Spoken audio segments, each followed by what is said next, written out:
Barek. Assalamu alaikum yan garin nan ku zo wani bako ne ya sauka. Ni ne ɗan Damu Magori.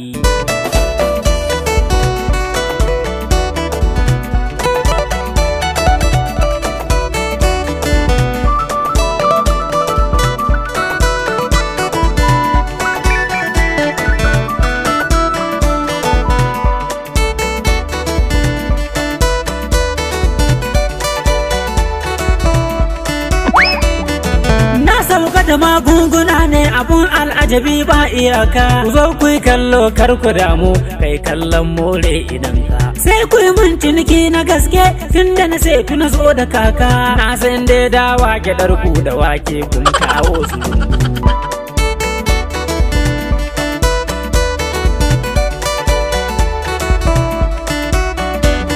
Magori muna tilas ne miya maraba. Ba shakka a cikin garin nan akwai matsaloli ba na yau ba. To matsala karshen ki ta zo, kin yi gamo da ubanki babba. In dai fannin magani ne ko sauro ba zai haye ba.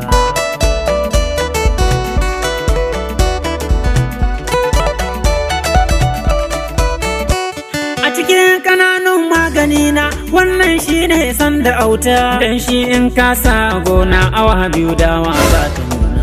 Wannan in ka bada a kasko sai ka ɗinke buhu da waina. Lallai mun gode Magori irin ku muke nema a yanzu.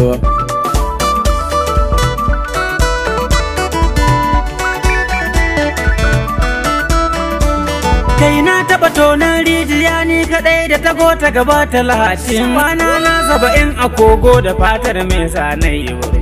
Sai da alallaka ta yi kwai a aljihu na kafin na lura. Ran da ta zo yin kyankyasa ne na ce mata ni yau za na sauka.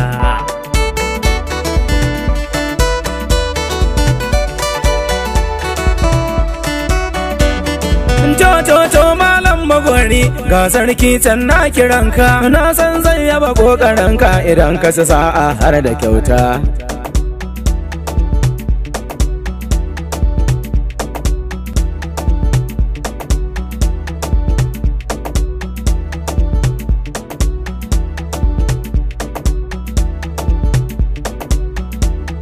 Wannan bako ne na samu mai alkhairi ba iyaka.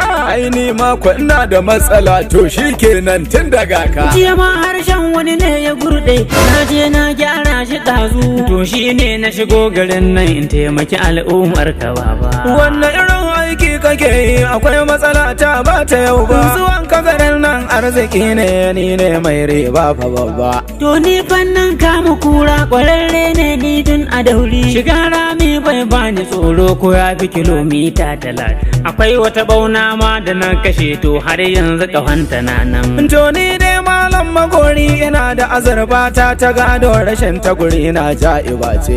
To amma ta faɗa riziya don Allah a ciro ta yanzu.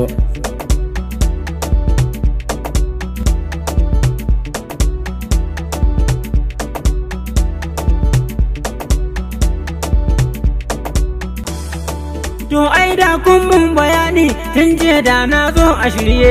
Rigar sakin ce na manto tana kan rumfata a shanye. In kuma nan zan samu saki na fatar giwa tun na yaƙi. Shiga rami yau babu birki zoben sarki za ya samu. Alhamdulillah inda wannan ne karka damu akwai su sananan tun na dauri. Wambai ce ɗaki na tarihi duka aka kawo su yanzu. A kawo nan abu zai ya duba sai wanda yake so za ya ɗauka. Subhanallah. Kace me? Alhamdulillah.